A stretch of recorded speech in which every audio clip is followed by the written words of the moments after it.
Alright, so we're going to do a little comparison of a 2020 dump date of Blanton's versus a 2019. And I bet you I'm going to be underwhelmed by both. Yes. We've already gone over this one before, so. Yeah. Definitely tannic. It's good, but it's not like great. Definitely picked up like not the good oak flavor. And it's also like I definitely get the typical Buffalo Trace cherry flavor. Just a little bit of cherry that at least still comes through. It's a little bit of cherry. I get more brown sugar on this than I remember, honestly. Which is weird because it definitely had time to air out before, and it hasn't had that much time to air out now. I don't know. But it definitely, you're right, it hasn't. But it's got more brown sugar. It's sweeter than I remember it. And it's sweeter than a couple of the other things we've had tonight. that might be part of it. That it's sweeter than other things you've had. So That do might be keep it. that in mind, even though we've cleared our palates, it's still there. That Indian whiskey's going to destroy it for the rest of the night. We should have waited till the end for that.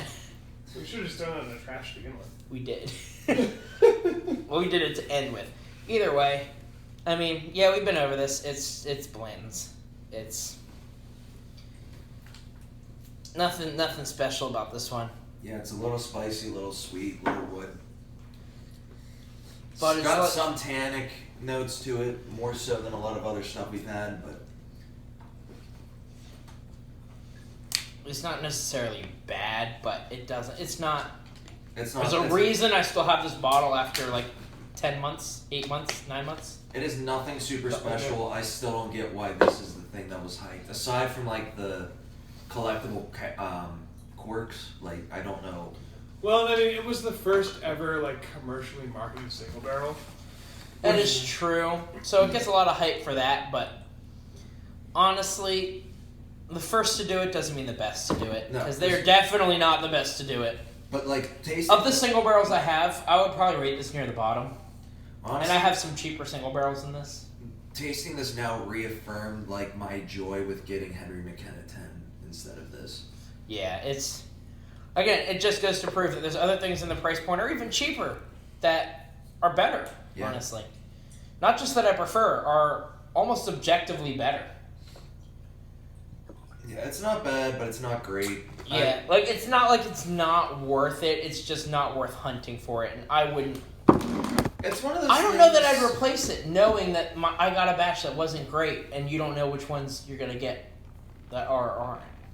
I mean, I would mostly just have it like whenever I have a full whiskey shelf as a display thing, because like it is a pretty bottle. Like that's I'm keeping the empty bottle, but like... Oh yeah, absolutely. But There's just nothing... It's not worth the hype it gets, No, not at all. to be completely honest. But...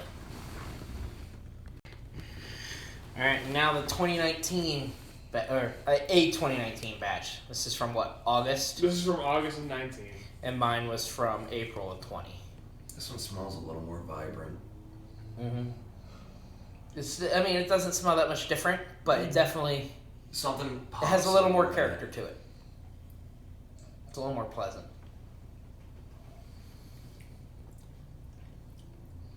This one's less tannic and a little less spicy. For sure. Like this one goes down a lot smoother and easier. Mm-hmm. This just goes to show that just because it's a single barrel doesn't mean it's going to be great every time. Yeah, This is a lot better than the first one we tried. I have to agree. I'm still not the biggest fan, but it is a lot better. I gotta say, this one actually reminds me more of the Henry McKenna now at this point. Like, this one's more a little bit of cherry, but It's- still it's- caramel sweet. Right. And It's something where this is good, but would I spend the money risking getting my bottle over this bottle? I don't think I would. no. I think I would get the McKenna where it's solid. I actually made a list of single barrels that I would be willing to get because of like the quality of them and everything. Let me pull that list up actually.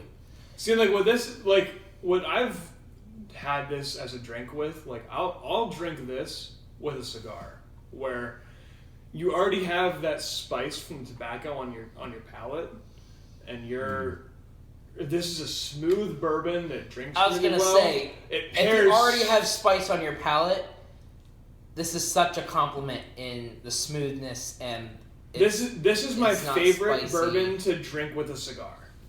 Oh, dude, I could turn you on to so many better whiskeys to pair with cigars. Agreed. But I could definitely see it being good. So, Your favorite you've had. That's fair. Yeah. I haven't had I haven't.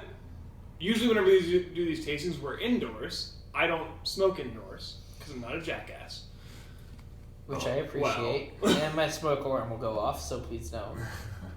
Oh, I could fucking go for a cigar right now. Bro, same. Star? A cigar. Well, I have a lot of those. cigar. Bro, honestly, same. Like I haven't had a nicotine buzz in like 4 days, and that's killing me. Oh, Jesus. Yeah, you're addicted. Oh, I am. It's bad. But back to Blanton's, folks. Yes, here are my top 5 single barrels that are all pretty much the same price as Blanton's. Mm-hmm. Baker's, Rebel Yell 10, Yes. Four Roses, Yes. Yes. Knob Creek, Yes. and then the Maker's Mark Private Selects. Yes. Obviously, some are better than others. I would but pick... I would take any of these. I haven't had the Bakers to know. But I would probably still pick it over this. Well, if you've had the original Baker's, like the one that was a small batch, I don't think I have. it's the similar character, but like obviously now there's more variation. But no, Baker's, like, if you can imagine like a slightly proofier version of Knob Creek, because the one thing that, like, I do love Knob Creek's single barrels. My problem with it is that they're all cask strength. So like if you want a single barrel Knob Creek, you kind of have that one barrel proof. Right. Baker's is kind of like, here's what Knob Creek would be single barrel wise at a lower proof. Because it is 107. That's fair. Oh, that's fair. I mean, yeah, I would probably then pick all of those over this. Easily. Oh, easily. Rebel 10 is easily on the top for me. And it's like, it's only, what, $5 more, $10 more? What, the Rebel 10? Yeah. 10. But yeah, easily. Blows this out of the water. That was 70, this is 60. I would spend the $10 to get Rebel 10 over this. Without a doubt. I'm honestly upset that I hesitated as long as I did to buy that bottle, because it was such, like, a fantastic... Letting it air So out 100%. did so much to it. Well, that's just the thing. Like, the longer something ages, the more air does for it. Like, like the Knob Creek 12-year. Mm-hmm. The neck pour was a little aggressive, to say the least. Letting that air out, it turned into my favorite bourbon. Yeah. Like, that is my daily sipper. Well, The, not like anymore. the Knob because Creek 15 improved drastically. That one also improved, yes. I wouldn't say as drastically, but it definitely improved with time. Like, That's with the fair. Knob Creek 12, like, it tasted like a completely different bourbon after a month of being open. Very fair. Like, I never would have guessed that the neck pour was that bourbon. The 15-year, like, it smoothed out the rough edges of the 15-year. Okay, fair enough. Yeah, I could agree to that. I'll say this though, had the first Blantons that I tried been the first one, the 2020 April pour, I would not be as big of a fan of Blantons as I am. And I still think that, I mean, obviously we've tried better things even tonight than this Blanton's, but I still do like Blanton's, and I will stand by that. It's one of those ones where I don't have an.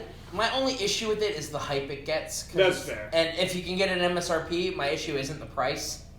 Because again, like, it's not like it's bad for the price. It just, that has to be your taste, and you have to be okay with. You have to be prepared for variation. Because clearly, we have two pretty significantly different batches here. Yeah. 100%. And we paid the same price, and the only difference was what, 8 months. Yeah, pretty Yeah. much. It all just kind of depends. And how much air hits it and all of that. So, like, yeah. But I'm not necessarily disappointed in Blanton's in general. I am disappointed in my bottle compared to other ones I've had now. That's fair. Well, the other thing too is that's the first bottle of McKenna that I've ever had. Reminds me exactly of like the second one. Like as soon as I taste it, I'm like, this reminds me of that McKenna. Yeah. So it's almost like if you get a good bottle of Blanton's, it's up there in quality. Yeah. But Yeah, it's good. again, if you get McKenna, McKenna is a single barrel. It is. Yes. That makes me wonder if McKenna is going to run into the same issue. No. My because guess would be no, because it's bottle and bond at 10 years old. It's bottled and bond, 100 proof, 10 years old, but also because they have like a small batch line, you know for a fact that they're gonna throw like the crappier bottles or crappier barrels in the small batch because you can hide crappy barrels in small batches. Right. Single barrel, you can't hide anything. Whereas Blanton's, it's only a single barrel. They don't do any batching whatsoever. Right.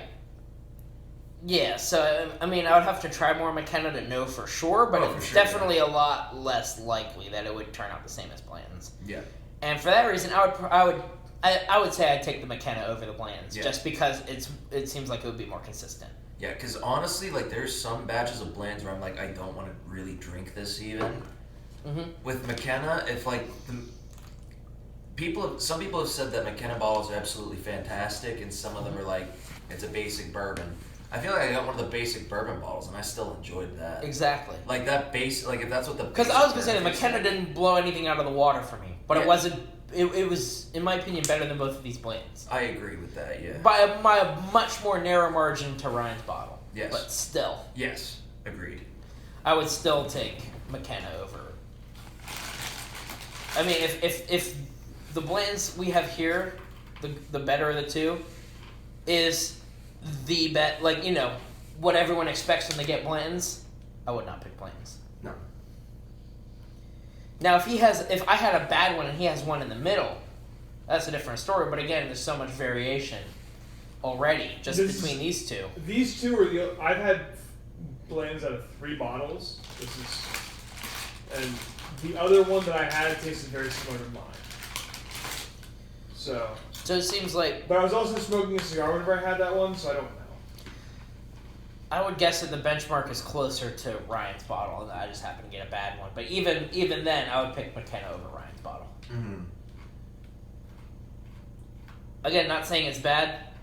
I will still never get the hype. I mean, I get the hype, but I don't get the hype.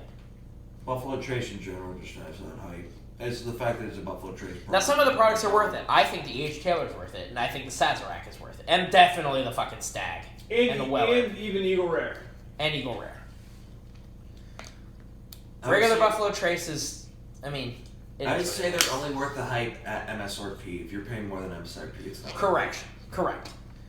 And in PA, the prices we can get most of it for, fair. And they're good at the prices. If you can get them. If you can get them.